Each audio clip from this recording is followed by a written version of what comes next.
Daily digital news. Bits and bytes connect our world.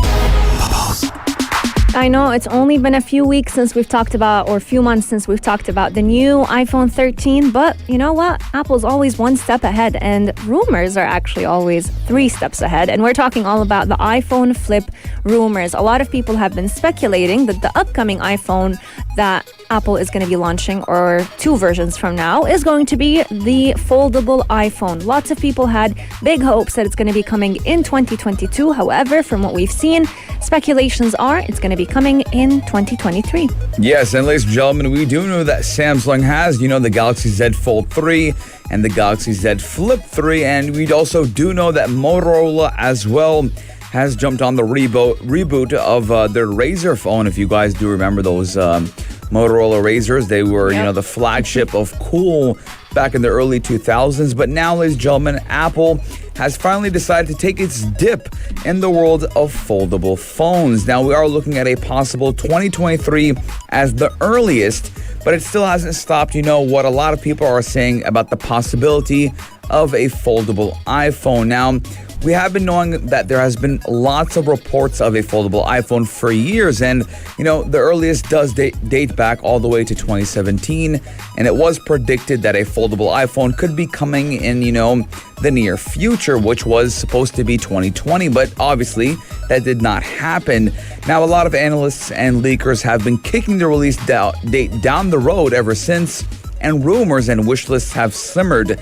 But here's everything we know so far about, the upcoming foldable iPhone. Now, the iPhone Flip launch is a moving target, so we don't actually know when, but we do know it's coming. Yes, indeed. We do know that Apple has definitely had its eyes on launching its very own foldable iPhone, although it's taking it a lot longer than I expected. But we do know that Apple loves to perfect everything that it creates. The company has been registering several patents for foldable mechanisms and different devices for actually almost a decade now. Yet there is no launch date in sight. A lot of people are saying 2023 will be the year that we will be witnessing this launch. Now, a lot of people have also been saying that they were surprised that this year actually had seen no possible ambitions of a foldable phone. Many people thought 2022 may just be the year, yet sadly that was not the case, and that isn't the case anytime. A lot of people are even saying 2024 may be the year,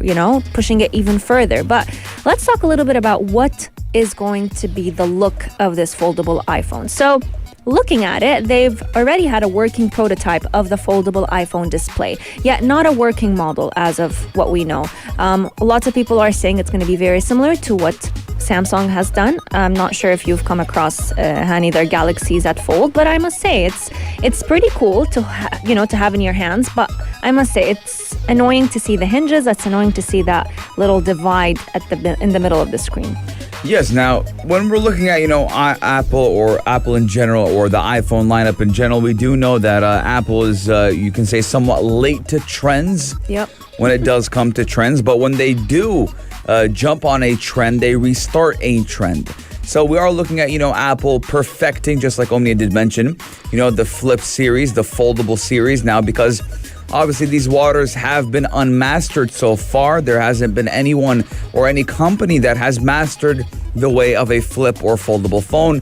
And, a lot of people do have debates that Samsung will be the leading pioneer in that. But I personally do think that even Samsung does have a long way to go to perfecting the foldable phone concept.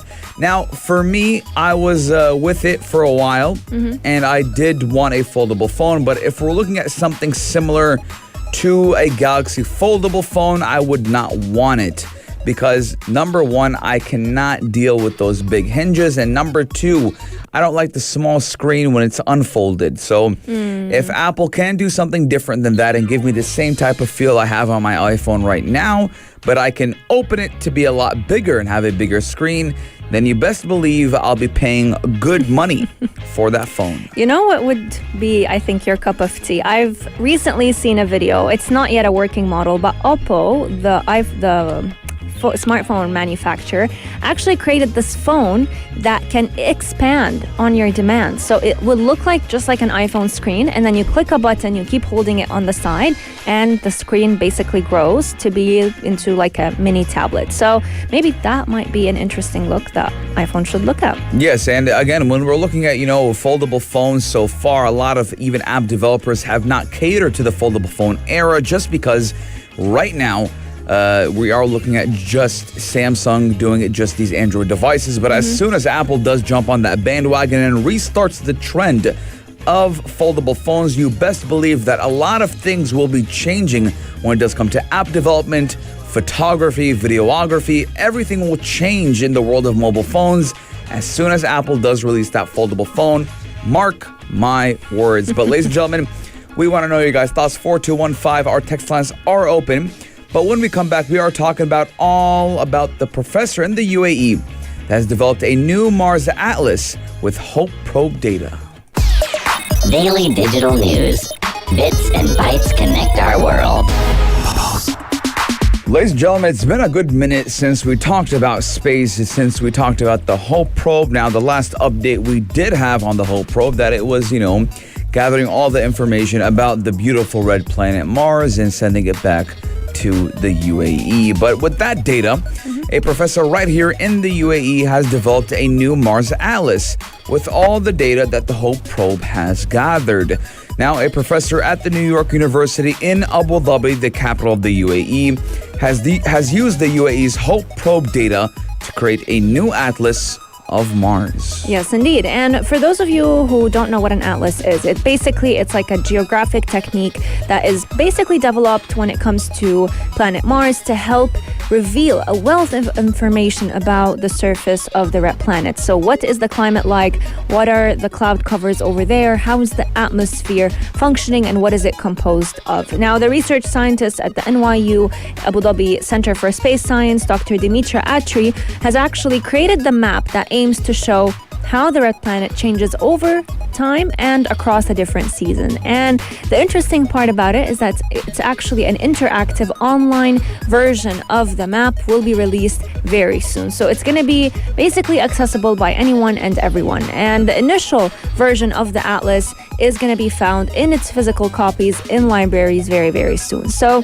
the Atlas of Mars is basically going to be a compilation of detailed maps that are covering the entire planet. What phenomenal work has she done?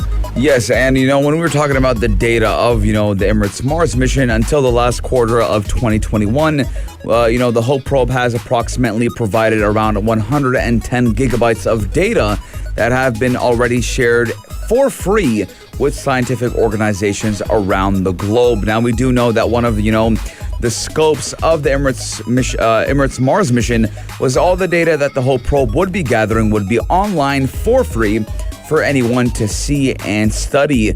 Now, shedding light on future plans, the doctor did say that they do also plan to release an online interactive version of the map.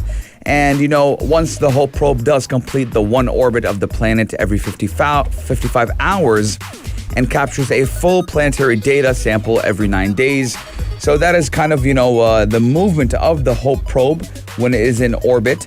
And again, we are looking at how information from Mars, from the Hope Probe, will give us a lot more insight on, space travel, on the future of Mars, and also a lot about, Mother Earth as well. Absolutely. And Dr. Atri is hoping that this new atlas will help space enthusiasts as well as young students kind of grasp the idea of the research behind the Hope Probe. Because if you go ahead and access the Emirates Mars mission website, you can easily find all the information that it's collecting. But what does this information mean, and how can we easily deliver it to students? This is where this atlas comes in handy, because it's going to allow those students and the general public start to understand the main aim behind this mission and the objectives of it. NYU AD has also been collaborating with the UAE Space Agency to help organize scientific talks and different workshops that will help engage local students as well as scholars in different scientific activities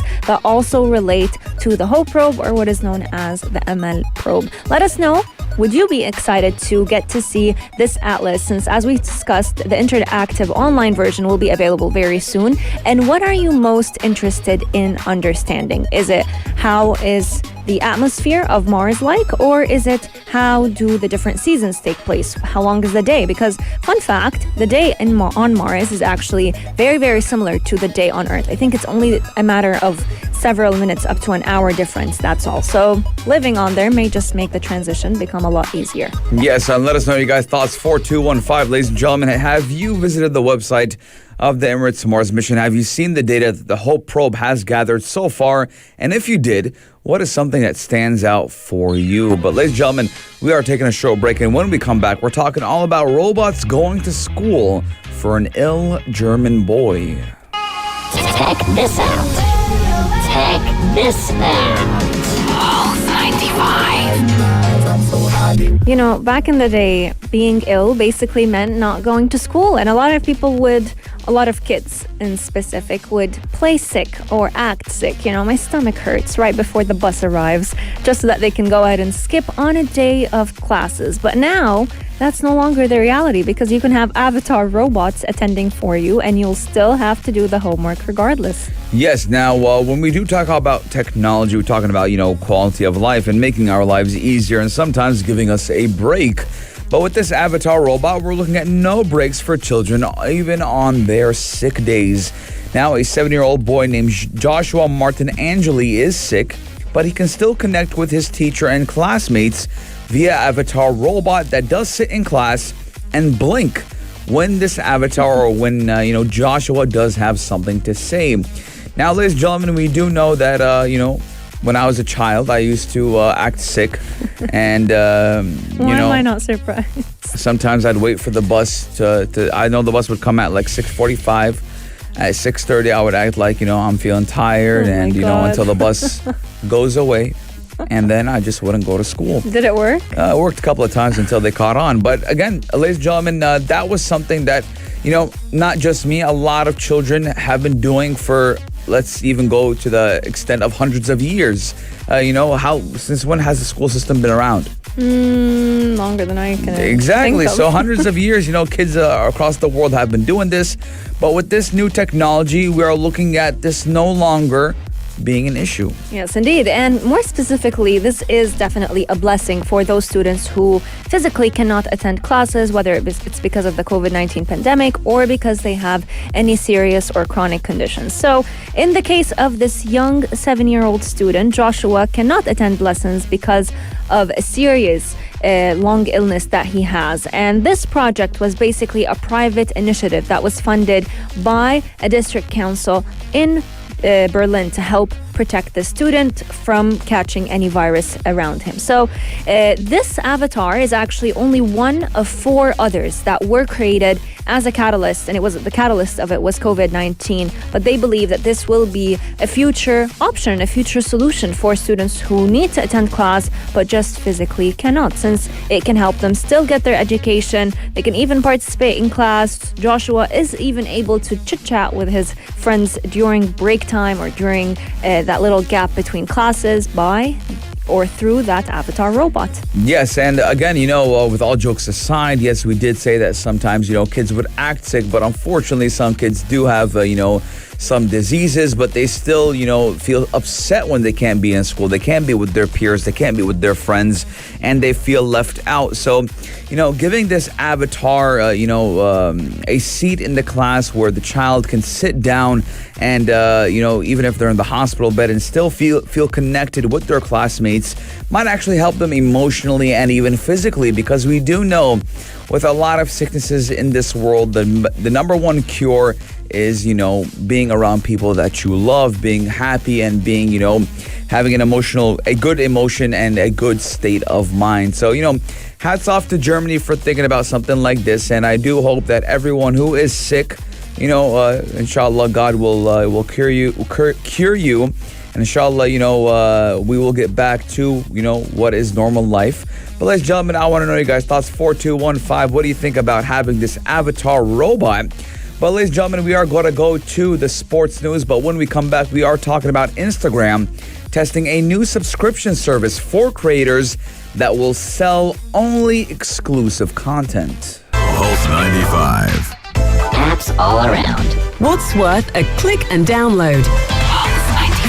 What was once free may soon become a non-free feature or a paid feature for a lot of people. Now, this has been a very controversial topic all over social media ever since Adam Mosseri, the CEO or the spokesperson of Instagram, came out on an Instagram Live, and he actually even published an IGTV regarding this new feature where he was informing everyone that Instagram is going to be testing a subscription service for creators to sell exclusive content. And we actually asked everyone on our Instagram at Pulse 95 Radio whether they are for this feature or against this feature. How do you guys feel about it? And I'm surprised to say 75% actually think it's a good feature to have, even though it means we're going to be paying money to get to watch exclusive content for some of our creators. Yes. Now, when we were looking at, the concept of exclusive content, it did moreover generate, because of the OnlyFans type of era and how everyone, kind of understood or found out how to make very good money on OnlyFans. And, there is a very well-known story about how a woman in Australia raised over $1.5 million in the span of a week through her OnlyFans account by, selling or having exclusive content on her page. And we saw Twitter try to take, the same approach as well. But Instagram has now, decided to dip their hands into the honeypot as well. Now, we do know that selected creators will be able to provide exclusive live stream sessions, Instagram stories, and even badges to paying subscribers that will be signified by the shade of purple, and that move will help creators earn more. Now, it does seem that Instagram does feel threatened by YouTube, by TikTok, because we do know they pay their creators very handsomely. And, what makes a creator want to post more on a platform is obviously if they're making money. Now, when we do look at more subscription-based services and when we are talking about live streams, Twitch.tv, which is very well known for its gaming platform, has, made millions and millions of dollars for its creators, sponsorships. And Twitch.tv has even, moved from the gaming aspect, and they do have a section where it says just chatting.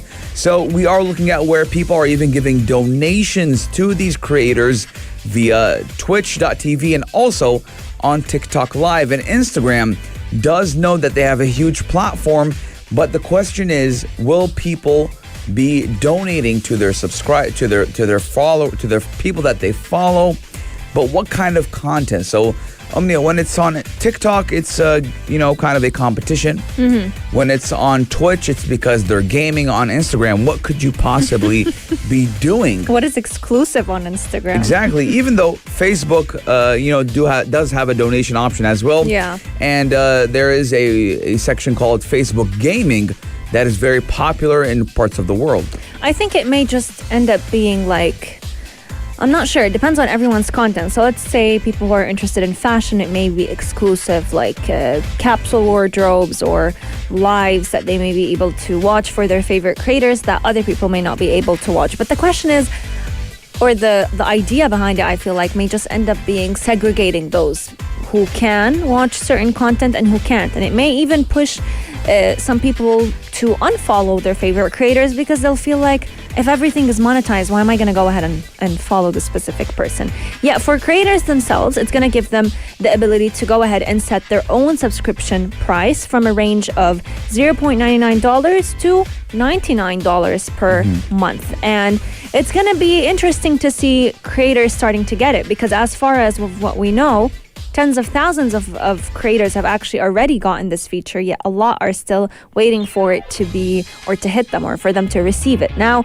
when Facebook launched their subscription service last year, the company promised that it would not subtract fees at least until 2023, which also applies to the Instagram program. So for the first year, whatever a certain creator gets is all of it, it's their money. But starting from 2023, Instagram or Facebook may start to get a cut from it. Now, the key background behind all of this is just like you've mentioned, Hani, they want to imitate what other social media platforms have been doing. Twitter, Twitch, they want to create a safer platform than what we've seen with Patreon and OnlyFans and many like it that have done that exclusive content format. But I'm excited to see how it unveils, because many content creators have had very strong thoughts about this new feature. For what I've seen, many hate it. A lot of people do like it because it means getting more money off of the platform. And I've also read that TikTok is actually now planning to do a very similar thing, where they want to launch a subscription service for people to get to access certain funny videos, or, get access to specific lives that other followers don't have access to. Yes, and again, ladies and gentlemen, we do know that a lot of people have been making very good money online, whether it's their own Shopify account, if they're selling NFTs, or even if they are a content creator as well. When we look at the diversified economy right now, a lot of people don't need the traditional jobs, and they can make very good money and, be very well set just by vlogging. There's a lot of, YouTube channels and a lot of people on YouTube who have made millions of dollars. PewDiePie, who is the most subscribed YouTube account, has a net worth of around $60 million, and he makes around $14 million a year, and that's just from sponsorships, endorsements, and how much YouTube does give him on a, we can say, annual basis, or a basis on which the YouTube videos do good or not. But ladies and gentlemen, we want to know your guys' thoughts. 4215, let us know. Are you a content creator? Do you want to be a content creator? And would you pay a content creator for some exclusive content? But ladies and gentlemen, we are taking a short break, and when we come back, we're talking all about what's up and how they're working on a tool to blur sensitive parts of your pictures that you don't want anyone else to see. Apps all around. What's worth a click and download? What's worth a click and download? But again, as I always do say, you probably have this already downloaded. But ladies and gentlemen, we're talking all about what's up and how they are working on a new tool.